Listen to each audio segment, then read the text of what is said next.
ہم کریں گے ہر مظلوم کی حمایت۔ السلام علیکم، میں ہوں حورین فاطمہ اور آپ دیکھ رہے ہیں حمایتی نیوز HD چینل۔ نظر ڈالتے ہیں آج کی اہم خبروں پر۔ ملیر نجی سیکیورٹی کمپنی کے ملازمین کا تنخواہوں کی عدم ادائیگی پہ احتجاج۔ ملیر رپورٹ عابد خان آفریدی۔ ملیر میں نجی سیکیورٹی کمپنی کی جانب سے تنخواہوں کی عدم ادائیگی کے خلاف سیکیورٹی ملازمین کا احتجاج شدت اختیار کر گیا۔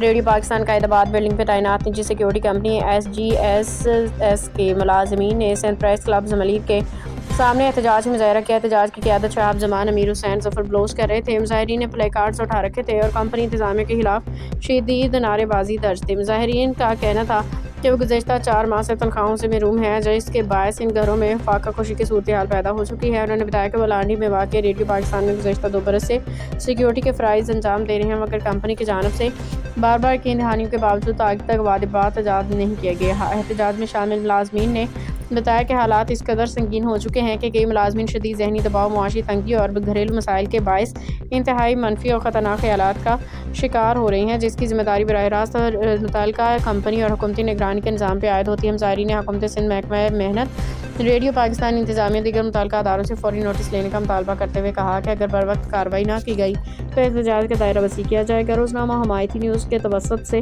مظاہرین نے حکومت سندھ سے پرزور مطالبہ کیا ہے کہ ان غریب مزدوروں سیکیورٹی گارڈز کی فوری مدد کی جائے، نجی سیکیورٹی کمپنی کے خلاف کارروائی عمل میں لائی جائے، ذمہ داران کو قانون کے کٹہرے میں لایا جائے تاکہ محنت کش طبقہ مزید استحصال سے بچ سکے۔ حمایتی نیوز مطالبہ کرتی ہے کہ اگر یہی مزدور سرکاری اور حساس اداروں کی سیکیورٹی انجام دیتے ہیں تو ان کے بنیادی حقوق کی حفاظت بھی ریاست کی ذمہ داری ہے۔ باخبر رہیے ہر جگہ ہر وقت، جانیے ملکی و غیر ملکی حالات و واقعات یقین کے ساتھ۔